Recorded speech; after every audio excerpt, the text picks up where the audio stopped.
Okay, so starting with the network devices, as we were having network topologies, we have network devices. So what are actually network devices is, now one more thing, my side, I cannot actually listen you all. So if you have any doubts, you have to just text me only. I cannot listen you today. Maybe my laptop problem is there or network issues are there. I cannot really listen you whatever you are saying. So if you want to communicate anything, you would have to write it into the chat box for today at least. Okay, so talking about the network devices, if you want to connect our systems into the network, there must be something which should be able to connect our device to the network. So networking devices are the hardwares which are actually responsible for communicating or connecting your devices. Abhishek, if you are speaking something, I cannot hear you. If you are actually asking me something, you can just put it into the chat box or mute yourself. So computer hardware, still speaking, can't listen what you speak. Okay. So sorry. Computer hardware devices which are used to connect computers, printers, or any another electronic device to a computer network is called your network devices. So all the devices which are responsible for connecting your system to another system into a network is your network devices. Now see, in network devices can be of many types. So some of the network devices are there which are already inbuilt nowadays, already installed your computer. Like modem is there, internal modem is there, NIC card is there, RJ45 connectors are there, that are like already inbuilt in your computer. Whereas there are some other another hardwares which are not inbuilt, but you have to use it for getting connection with the another network. So let's just move upon the some of the connectors which are there. Like we have modem, RJ45, NIC, repeater, hub, bridge, switch, router, and gateway. So these are some of the network devices which we are going to discuss today. So first we are having this our modem. It stands for modulator and demodulator. So here MO is your modulator, DEM is your demodulator. So modem is a word which is formed by combination of your modulator and demodulator. Now what this modulator and demodulator is? So just you can see the next picture which is quite blurred, but it is quite enough you to see that we have different terminals or nodes. Now they want to communicate with one another. Now you might be aware about, or you should be aware about, that computers are the electronic device which works on signals 0 and 1. Every data is here 0 and 1. So now computer works on digital signal, that is 0 and 1. So it moves like this. Whereas the cable lines which are carrying the data, it works into analog signal, that means in form of waves. So if it is 0 and 1 and if it is waves, how do they communicate? So that's why modem is there. Its purpose is to convert digital signal into your analog signal. Its purpose is to convert your digital signal into your analog signal. Now, digital signal is again repeating is your 0 and 1, whereas analog signal is your waves form of. So, modulation means converting digital to analog, while at the receiving end, you will be converting your analog signal to digital, because when this computer receives the signal, it will be in the form of again analog. But you computer only understands digital, so again here modem will do the vice versa process of it. That means it will convert this analog signal into the digital signal, so it will be a demodulation. So that's why modem works as a modulator also and demodulator also. Modem's function is to convert digital to analog also and analog signal to digital signal also. So modem is ultimately a device that enables a computer to send or receive data over telephone or cable lines, because it converts the digital to audio and audio to digital. So the main function of modem is what? It's to convert digital signal into analog and vice versa. And that's why it is also said to be as a modulator and demodulator. Now, what is the function of this? Since working on modem is not in your syllabus, but we can at least discuss it. So, what actually happens? How does it work? So, what happens? This is our system and this is our modem. So, first of all, they both check for themselves whether they are ready, whether their power is on, they have enough battery to communicate. So, both of them first check for themselves whether they are ready to transmit data or to receive data or not. Once they cross-check their oneself that they are ready for it, then terminal just sends a signal to modem to ask whether modem is ready for transferring the data. So modem just checks the communication line and then it sends a carrier detect which says that the communication line is all free to transfer the message and is all settled to communicate with another system. So it just sent a message to the terminal that yes, we are ready to send a signal. So then it transfers the data. It transfers this data to modem. Now this modem transfers the data into the cable lines or the telephone lines to receive it on to the another end. Now how will modem know that when to stop sending the data? So if the message is all over, this generates a RTS signal. High. That means that modem indicates that okay, the signal is high, that means the message is over and it has to stop sending the data now into the communication channel. Same thing at the receiving end also happens. So this is how they communicate with one another. This is actually how the modem works, that they both first ensure, I'm repeating it again, they both first ensure whether they are ready to send the data or not. And once they are ready to send it, they just send, modem just send a carrier detect that yes, we are ready now. So it will just send a request to send that I'm sending the data now and will pass the message to it. So the message can be sent into the transmission channel. And how it will stop? They will stop by raising a RTS high signal that says that the data is now over. We can stop sending the data into the transmission channel. So that is how your modem works. Especially if you anytime it comes like what is modem, you can just define what is modulator, what is demodulator, and you can just describe this picture. How does it work? No need to go in detail for working of a modem. But this is just to explain you that how does it works actually. Second networking device we have in the picture is RJ45. Here RJ stands for registered jack. What does it mean? It is just a slot. If you are using laptop or machine, there is a 8-pin connector slot where the LAN cable can be plugged in.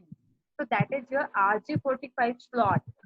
You can see the picture over here that in your machines, you can see on the left hand side or the right hand side of your laptop, you can see these 8-pin connectors are over there where the LAN cables can be plugged in to connect into the network if you're using a LAN connectivity.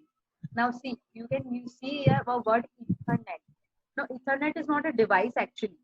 As we have a network and we use nodes for terminal, in a similar way, there are some rules which we should follow to connect to the LAN connection. The rules are all defined into this Ethernet. So Ethernet, it is a technology that defines the protocols. Protocols means rules for establishing a LAN. So that's why in the Ethernet technology, it is defined that if you're connecting a LAN, there should be a RJ45 connector used for its connection. That RJ45 is having 8 pins inside it, and there should be a slot in your machine where you can insert your RJ45 connector to get connected to your LAN connection. That is what your RJ45 says. RJ stands for registered jack. That is what your registered jack is. You can see the images that the pin looks like this. You have to just press this and get it inserted in your machine. So you can just insert it over here. And that is how you insert your, you can see the last picture, inserting an RJ45 connected into its jack. So we have jack in our systems and this pin is connected to the systems for getting connection into the LAN. So this is what your RJ45 is, which is responsible for connecting your system to the LAN connection. Now your LAN cable should have at both the ends RJ45 connector. It could not be like that only one end is having RJ45, but LAN cables are having at the both the ends RJ45 connector to transfer the data from here to there. The next topic we have or next hardware we have is our Ethernet cards. Ethernet, why? Because we are discussing about the LAN work. So Ethernet cards, that means NIC. In another way, we say NIC, Network Interface Card, which we already have discussed one. So Network Interface Card, what does it say? That as we have discussed that it is a card which is having a unique numbers written on it. That unique numbers are referred to be as a physical address or MAC address which is a kind of identification of that particular machine. So what NIC does, if NIC is not there, none of the machine will be having an identification number, none of the machine will be having a MAC address. Then how will you communicate? How will you send the message that this, how will you say that this message belongs to that particular node? So for that, interface card is necessary. I also told you before that before, when the earlier systems were there, the network interface card was not a necessity to be there in the systems because the network was not that huge. All the people were not even using network. But now, so what they used to do, if somebody wants to connect to internet, they used the external NIC card. External NIC card used to come, they just used to plug it in. But now, since it has just become a necessity, now everyone is having a NIC already inbuilt in their systems. There is no need of like asking even the vendor from whom you're purchasing a machine that does it have an NIC card, because it is like now by default every other system is having a NIC card. Now you can see it into the picture that this is your NIC card. NIC card will be having your RJ45 socket, because with this socket only LAN connection will be done. So when LAN will be connected over here in this plugin, then they can at least whatever the message will come will be transferred to the network interface card, and they can just read the physical address from there. So that is the reason that NIC is also called NIC is having that socket, which is being you can see from outside in your laptop that this is the connector socket or jack where you plug in your LAN connection. So this is what your NIC is. Now whatever we have discussed till now, modem, NIC and your RJ45 is usually inside your own machines nowadays. Modems are of two types, internal and external. So externally also their modem is there, but internally also modems are there in the system nowadays. So these three things are already like kind of inbuilt. Now we are going to read the things which are not inbuilt, but you would have to use a separate hardware to use it. So the next thing we have in the picture is our repeater. By the time anyone, any doubts? Okay, if you have any doubts, just ping me. Coming on to the repeater. So what does repeater actually say? That whatever you receive, that means when the data travels into the network, see if it is coming from a distance, sometimes it gets weak, its energy gets loose, and so the data starts losing from here. So in that case, if there is a repeater, what actually repeater do? It collects bit by bit, means 0110, whatever the data network is coming, it will collect bit by bit that network, and it will again rearrange their data packet, and then again it will send into the transmission channel. So in that way, whatever energy or strength it was sent from here, the same has been rebuilt again over here with the help of repeater, because it arranges all the data bit by bit, assembles them, and with the same energy as the source destination has thrown it into the channel, will throw it again into the channel. So in this way, repeater is very helpful because it is strengthening your data to reach it to the end. One more thing over here is that it has only two ports. That means one input and one is your output. So only two ports are over here. So at a time, one signal can only insert over here and can then go out from here. So that is the kind of disadvantage for repeater. But the main function of the repeater is that it regenerates the signal and forwards the signal with more power so that it can reach to its destination. Now there are two types of repeater. One is your amplifier, whereas second is your signal repeater. Now what does this amplifier say? What actually amplifier is doing is, like if I'm speaking from here, so along with me, whatever the voice will be coming from the background will also reach to it. Now what amplifier is doing, along with the noise, whatever the data they are receiving, it will amplify everything along with even the background noise also. It will amplify your each and everything whatever it will receive from the communication channel. But if we talk about repeater, it does not do so. It only retransmits the data packet, because what we have learned that it regenerates beat by beat the complete data again, not the noise but only the data. It regenerates it again and then send it into the transmission channel. So these are the two types of repeater. Both are actually amplifying. Both are making the data more strengthening, but the difference is it amplifies the noise also. It does not do so. It just amplifies your data package. So this is what your repeater do. I hope it is clear to you. Repeater regenerates the signal. Two types: amplifier, signal repeater. Amplifier amplifies the noise also. Signal repeater just retransmits the packet. Next we have is our hub. So what actually hub is? Till the time we were just going through the repeaters, it repeats or regenerates the signal.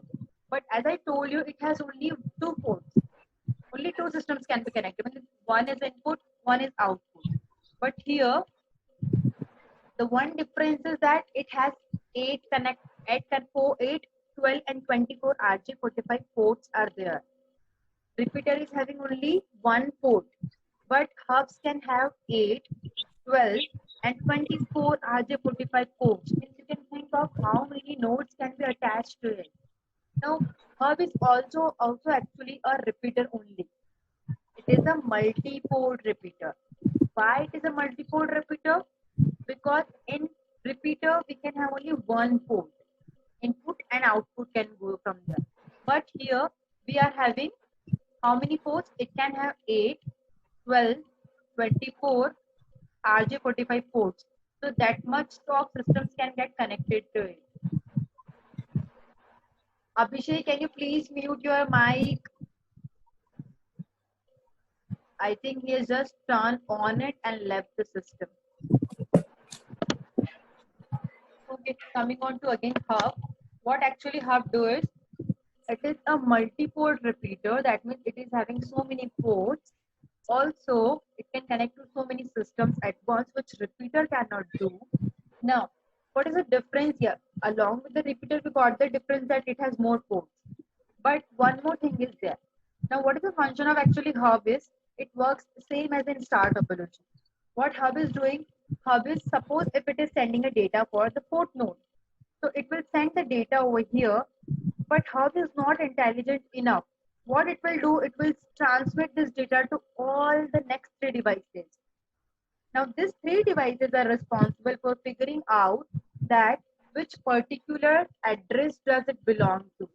So they both will see that this is not my address, so they will just reject the message, whereas this will see it is my message, so it will just accept the message. So in this way, hub will work out. Hub sends or retransmits the data with more strength, but to all the nodes, and then the nodes will filter out the data for themselves, that whether it belongs to them or not. In this way, your hub works. Now we have 2 types of hubs. One is your passive hub, another one is your active hub. Passive hub, what does it say? That it only forwards the signal on all ports without amplifying the signal. What does it do actually? Whenever the data comes to it, it will send it to all other nodes, but it will not amplify it. As it is, whatever the strength, whatever the data is coming with, whatever strength, it will retransmit in the same way. It will not actually amplify it. In that case, it might lose even the data. But in active hub, it forwards the signal. It forwards the signal with improvement in the quality of the data signal by amplifying it. Active hub, what actually it does, whenever he receives the data, he actually regenerates it or amplifies it and then sends it back to the different nodes. So in that case, because it is doing additional efforts, putting additional efforts over here, so that will be requiring additional power supply too. So active hub, it forwards the signal with the improvement in the quality of the data signal by amplifying it, and that's why such hub needs additional power supply too. So this is what your hubs are: passive hub and active hub. Any doubts while discussing about the hubs? We'll get on to the switch, bridge, router and gateway and wireless fidelity tomorrow. Before that, if you have any doubts, you can just ask me. So we have covered today modem, then RJ45, Ethernet cards, repeater, types of repeater, hubs and types of hubs.